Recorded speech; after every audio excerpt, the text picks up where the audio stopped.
It's time to step inside the Octagon with your host, Ike Feldman.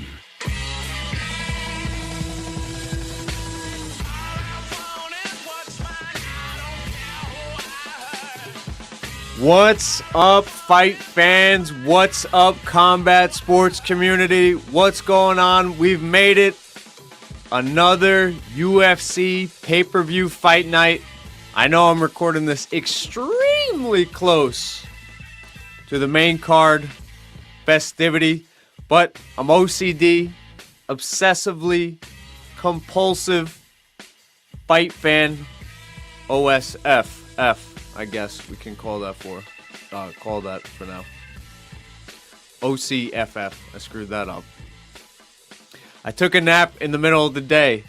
And I think I'm still waking up. I did a late coffee at about 6 o'clock, and I don't know if it's kicked in. I haven't done a Saturday nap since like college, but I feel like that with all the freaking chaos that comes with being a young dad. You got like a bunch of animals.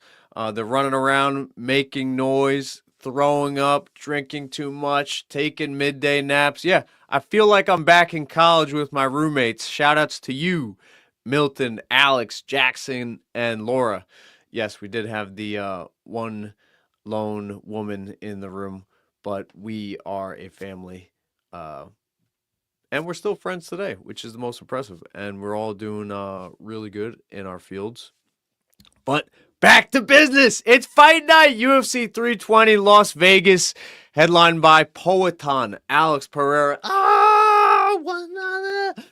Magomed Ankalaev, and the co-main, our boy, our fellow Long Islander, Merab Dvalishvili, going against Colorado's own Corey Sandhagen.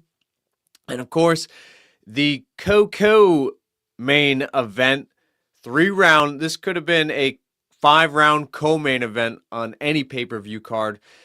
2 former title challengers and 2 former opponents of Poatan, Yuri Prochazka and Khalil Rountree. My goodness, does anybody expect that to go 3 rounds? I don't know what the betting line is for that fight to go the distance, but it has to be like a plus 575, I'm assuming, because that fight is not going the distance. That fight is going to be absolute chaos. And I want this recording to be fun, fast, and a little chaotic. Trying to keep it very brief, 15 to 20 minutes. Again, I know the main event is, the main card is about 50 minutes away. So let's get to it. No, that is not what I wanted to do. I wanted to add that. Did I do it right? Yes! Yes, I did it right. Now let's play. And because I did it right, let me get an audience applause. I don't know if that's coming through on your guys' speaker, but your boy's very happy when I execute some technical things.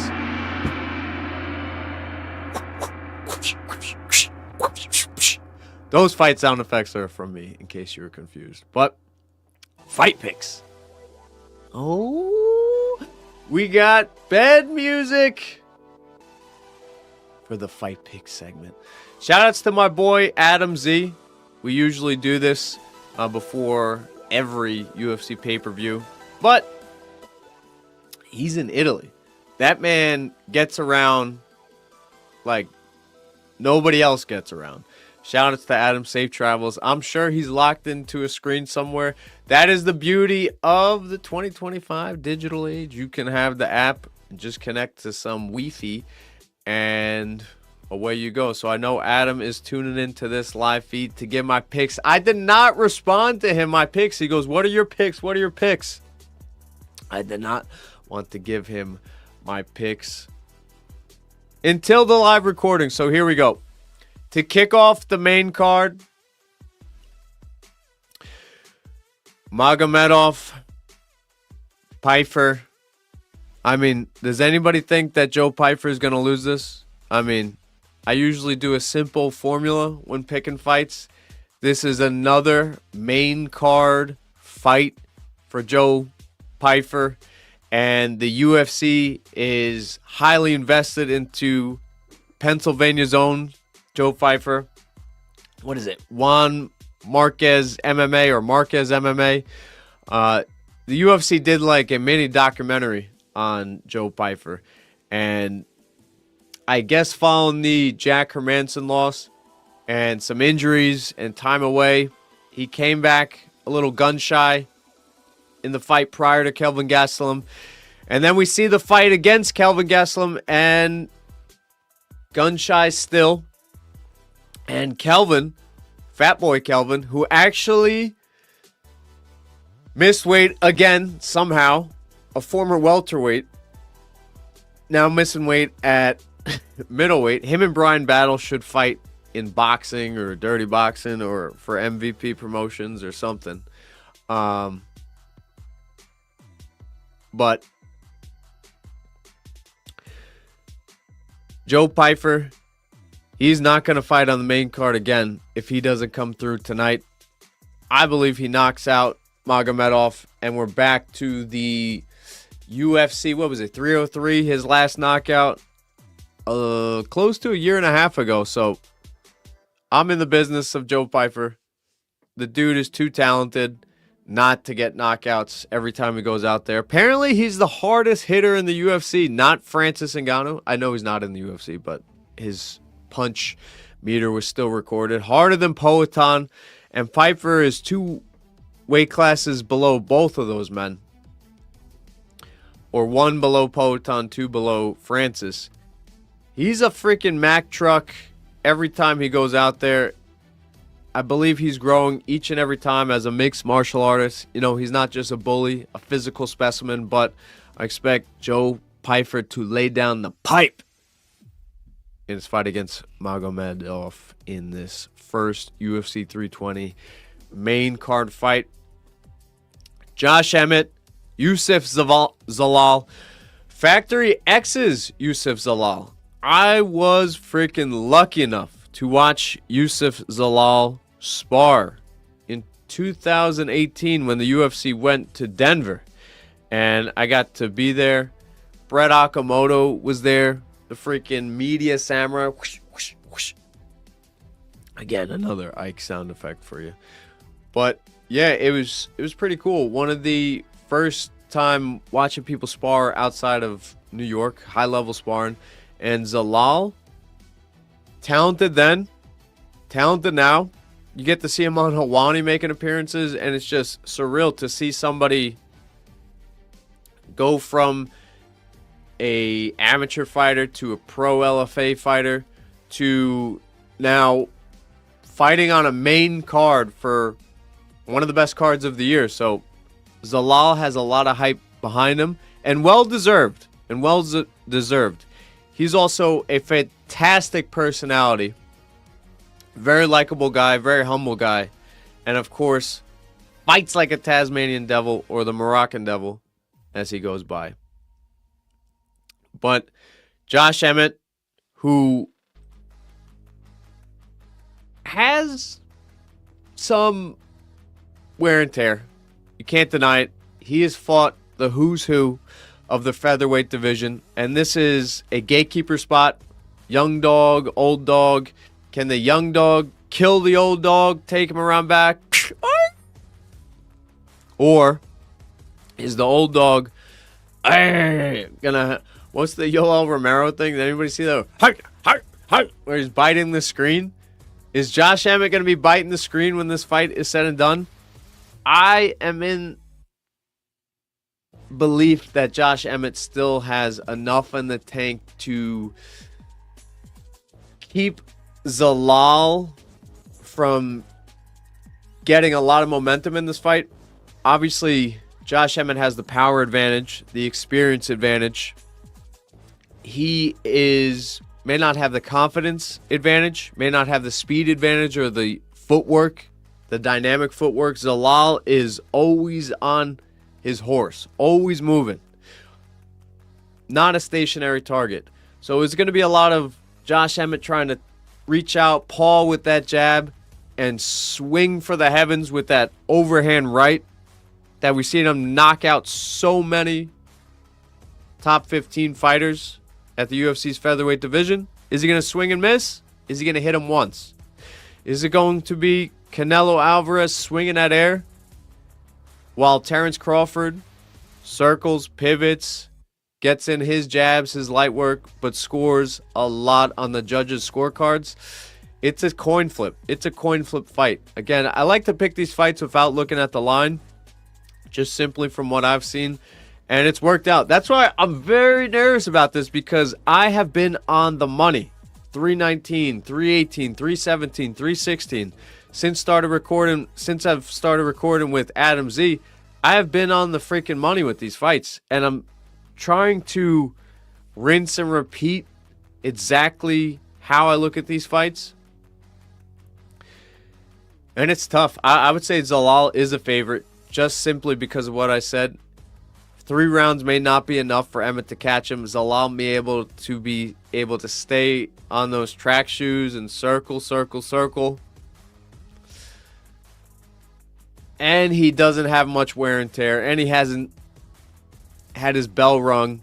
So even if Emmett rings his bell in the second round or third round, you believe that Zalal can recover, as he has a lot on the line in this fight. More than Emmett, you could argue. So I'm going to go with my boy Zalal. Shoutouts to Factory X and Mark Montoyo. Woo! Coco main event. Yuri Prochazka, Khalil Roundtree Jr. I mean, 2 absolute fan favorite fighters. Everybody loves them. Some Yuri, mystic forest fighter video footage whenever he's like punching a tree, or like judo sweeping a bush, or like spinning back kicking a willow tree. I don't know. Punching leaves in the air. That might be a good drill. Like while they're falling, he's like catching them and put them in a plastic bag. Like that could be doubly productive, improving his hand-eye coordination while cleaning up for this fall season. Yes, the leaves are already falling. It's 80 degrees on Long Island, New York, but the leaves are falling. Very beautiful weekend in New York. And guys, if you want to catch me talking these fights and you want to bother me, I will be in Huntington, New York, either at the Tap Room or Rust and Gold, watching the fights, hopping around, jumping around, meeting all sorts of creatures of the night in the fight world. So, back to the fights. Czech Republic's own Yuri Prochazka, Khalil Roundtree. Man, 2 fan favorite fighters. Everybody loves Yuri. Khalil Roundtree has been getting his due just for being a cool dude, an absolute humble, and being an authentic dude. Because Joe Rogan is very protective of his circle, and Khalil Roundtree is in that circle of trust, Fokker. And that says a lot about Khalil Roundtree's character, that he has very prominent, high-profile friends like a Joe Rogan. And the UFC did, or was it ESPN, they did an extremely nice piece on Khalil Roundtree's story and his journey, where he was a fat boy, even fatter than Kelvin Gastelum, and just joined MMA, was depressed, and obviously it's panned out. He is doing extremely well. There is a lot on the line for this fight, absolutely. If Yuri Prochazka wins, good chance he'll be fighting for a title. Obviously, the main event winner will determine that, if Yuri is next in line. Khalil Roundtree, a lot on the line as well. You could say that doesn't matter who wins in the main event. Khalil Roundtree, should he put on a great performance. People really enjoyed the Pereira fight back at UFC 308 last October. And Khalil's only had 1 crack at Poatan, while Prochazka's been knocked out twice. Roundtree was actually able to, very close to arguably dropping Poatan. Probably the most damage he's taken at 205. So there is an argument, depending on the outcome and the style of finish, the method of finish, that Roundtree should he win and put on a stellar performance, he would be the next light heavyweight to challenge for a title. Picks. So who's going to win? Yuri Prochazka, Khalil Rountree.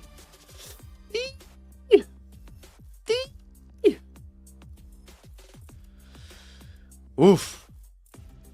Yuri looked phenomenal against Jamal Hill. Literally. Had Jamal Hill enter in the matrix.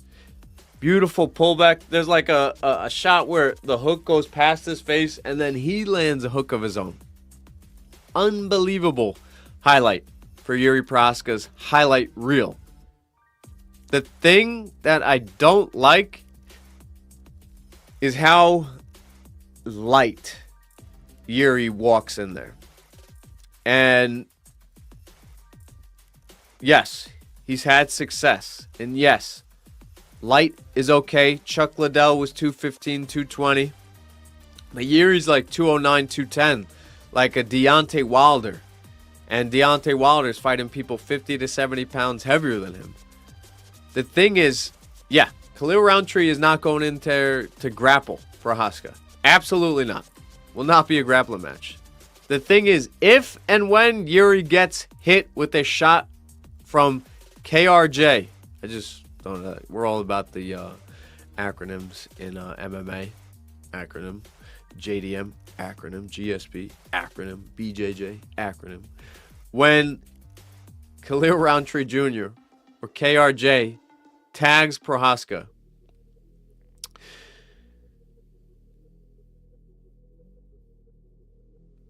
he may want to rethink being so light and being a light heavyweight. Because we've seen guys who hit hard like Poatan being able to take out Yuri. And I'm not saying that Rountree is going to flatline Yuri, but there's a high percentage chance of that. I would believe it's about 65 to 35% chance that we see Rountree knock out Prochazka, then vice versa. And Prochazka hits hard, very frenetic pace, brings a lot at you all the time, has that really cool style where he's like inviting you to hit him only to counter you. I would still like to believe that Rountree, should he see Yuri's chin inviting him to hang out, Khalil's going to take that vacation. I like Rountree to get the finish. TKO. I don't think he's going to flatline him. I think it will end with Yuri like, where am I type of deal. Not a flatline situation, but I like Khalil Rountree. So far, Pyfer, Zalal, Rountree Jr., and I have not looked at the card, the betting lines. Co-main event, UFC's bantamweight bout up for grabs. Bantamweight title up for grabs. Merab the Machine, Corey Sandman Sandhagen. Woo! You have the Grammy rolling, jiu-jitsu styling, Dominic Cruz-esque footwork punching, Corey Sandhagen going against the Machine.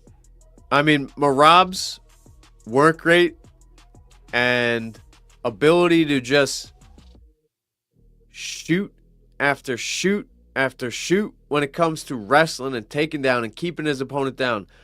Usman Nurmagomedov fight. Go see the Peter Yan fight. Merab is constantly working. And it makes sense when you understand his roots. Not just from his John Wood connection, but if you look all the way back from Georgia. Georgia is a very underrated wrestling country and grappling country. And then he moves to Long Island, a very grappling heavy region. And then he gets teamed up with one of the best grapplers in UFC history, with Aljamain Sterling, Serra Jiu-Jitsu black belt. combined with, I believe it was Cortland Wrestling. And obviously Aljo has just built a Hall of Fame career off that grappling skill set. To have that guy in your corner and across from you on the mats Monday to Saturday and some Sundays, it's been iron sharpening iron. I can't see how Merab can lose this fight. Corey Sandhagen was submitted by Merab's teammate. Corey Sandhagen was beaten by Usman Nurmagomedov. Yes, he played the points game. Wait. Last minute of each round, take him down. But he did take him down. And as many Grammy roles that Corey Sandhagen tried in that fight, and yes, he was on the road, and he was a road dog, and he was definitely not the favorite fighting in Abu Dhabi, he still got dominated, and he still got 50-45 or 50-44'd.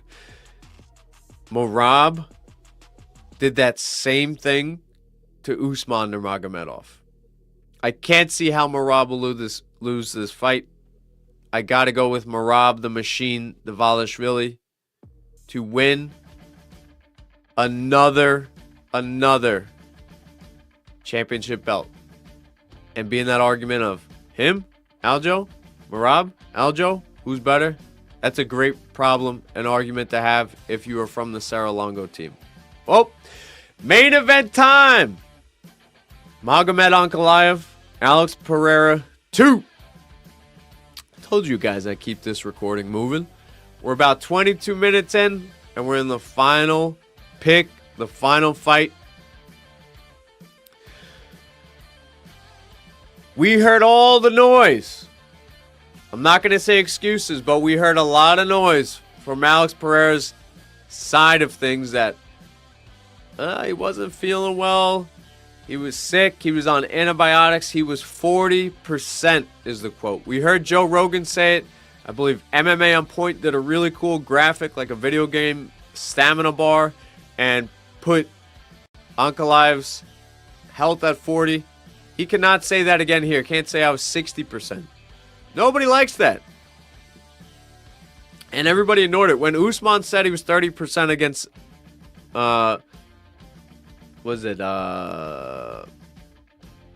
Emil Meek many moons ago, everybody goes, shut the f*** up. Are you kidding me, Usman? Are you kidding me? Please. They go, Boosman. Kamaru Boosman. Nobody is booing Pereira. Everybody wants Pereira to win. I want him to win. But do I think he's going to win? No. I don't think this fight needs to hit the floor for Ankalaev to win. I just think having that threat of a takedown, pushing Pereira against the fence with some clinches here and there, just sprinkles of the grappling and the clinch work, is enough. Is enough to just keep it in the back of Pereira's mind. Could Pereira anticipate that it's going to be a clinch against the fence and he could get out of there with a counter, not even get into a clinch, maybe work on his close elbows? He should, yeah. We've seen he's had great short shots. With that Yuri Prohaska fight, it was so lightning fast that Yuri went for a takedown and Pereira just a beautiful hook, and Yuri drops the elbows. Ankalaev has not had his bell rung, though. And I believe that's big. This is the second time I'm saying it. It's big because it can add up and accumulate over years of fighting.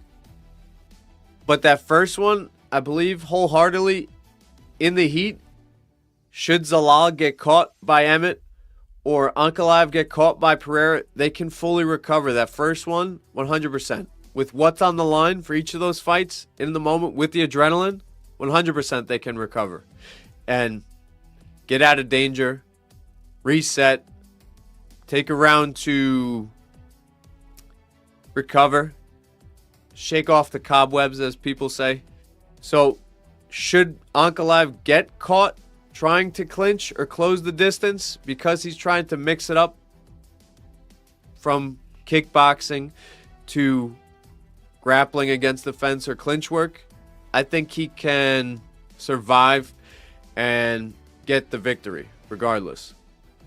Now, that is a very favorable note from Pereira. I'm saying that Pereira, should he catch him? But should and could are two very different things. Ankalaev shut down Pereira's offense, in my mind, simply because of the opposite stance.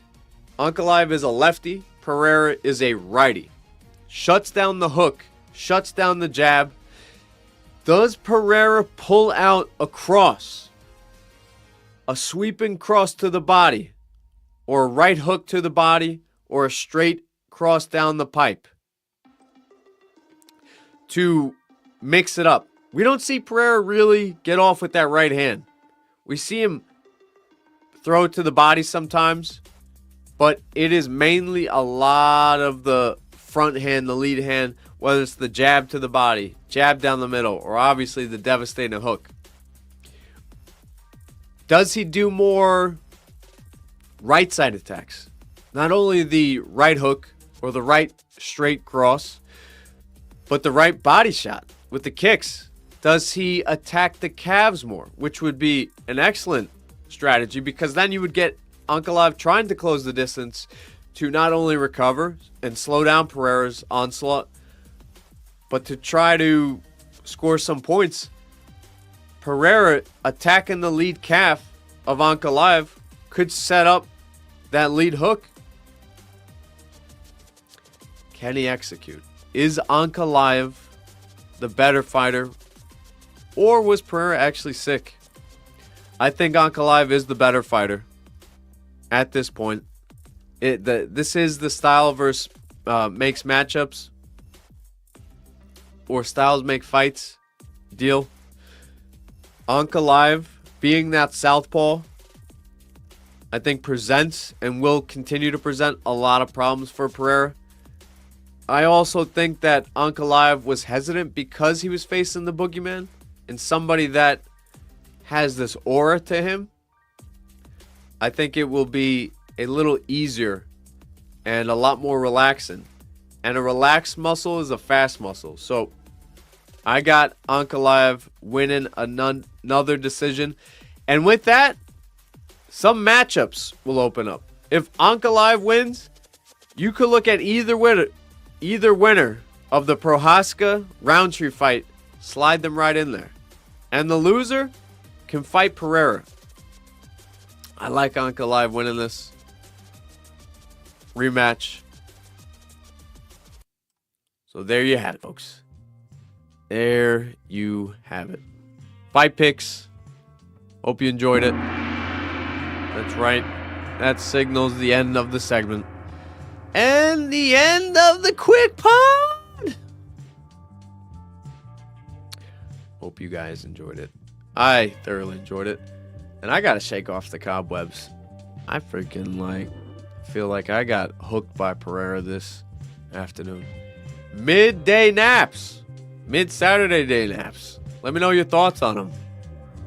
Tough to do? Not you? Or you love them? Let me know.